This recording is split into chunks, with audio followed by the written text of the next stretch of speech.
మనము చుక్కకూర చట్నీ చేసుకుందాము. దానికి చుక్కకూర ఇది మన ఇంట్లో అయిందే, కడిగి ఇట్లనే వేసేయాలి మొత్తం. మన ఆకాకి ఇట్లా తెంపాల్సిన అవసరం లేదు. ఇవి ఉంటాయి కదా కాడలు, ఈ కాడలు కూడా వేసేయాలి. కొంచెమే ఉంది.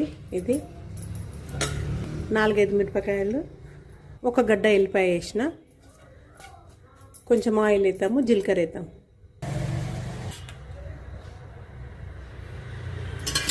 ఆయిల్,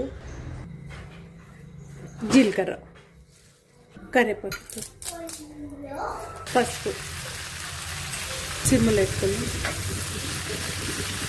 కొంచెము ఉడకాలి. మూత పెట్టుకుంది. చుక్కకూర తొందరగా ఉడుకుతుంది. ఇది తొందరగా ఇట్లా కుళ్ళ పడుతుంది. దగ్గరికి ఇదైతే తొందరగా ఉడికిపోతుంది. ఇప్పుడు కొంచెం జీలకర్ర మెంతుల పొడి వేద్దాము. ఆఫ్ చేసేద్దాం. ఇప్పుడు స్టవ్ ఆఫ్ చేసి కొంచెం నువ్వుల పొడి వేద్దాం. నువ్వుల పొడి కొంచెం అంటే 2 స్పూన్లు అంత నువ్వుల పొడి, ఉప్పు. ఇది మనము గ్రైండ్ చేద్దాము.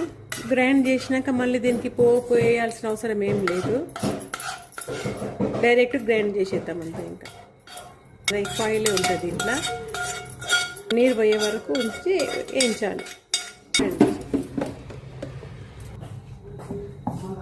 ఒక బౌల్లోకి వేద్దాం. మనము గ్రైండ్ చేసినాం కదా, దీంట్లో మనము ఉల్లిగడ్డలు వేద్దాము. చిన్న చిన్న కోసుకోవాలి. ఇవి చిన్న చిన్న కోసుకొని పెట్టుకోవాలి. ఇవి ఒకటే ఉల్లిగడ్డలు వేసుకున్నాం కదా, కొంచెం ఇట్లా ఒకసారి ఇట్లా తిప్పాలి అంతే. మనం ఉల్లిగడ్డలు వేసుకుంటే అది ఒక 2 రోజులు ఉండదు, ఖరాబ్ అయిపోతుంది. ఈరోజు ఉల్లిగడ్డలు వేసుకొని గ్రైండ్ చేసుకున్నామంటే నైట్ వరకు ఇది అయిపోగొట్టుకోవాలి. మళ్ళీ మనకు రేపటికి ఉండాలి అంటే ఉల్లిగడ్డలు వేయద్దు, ఎందుకంటే ఖరాబ్ అయిపోతుంది అది. దీనిలో కొంచెం కొత్తిమీర పైన ఇట్లా స్ప్రింకిల్ చేసుకోవచ్చు, బాగుంటుంది.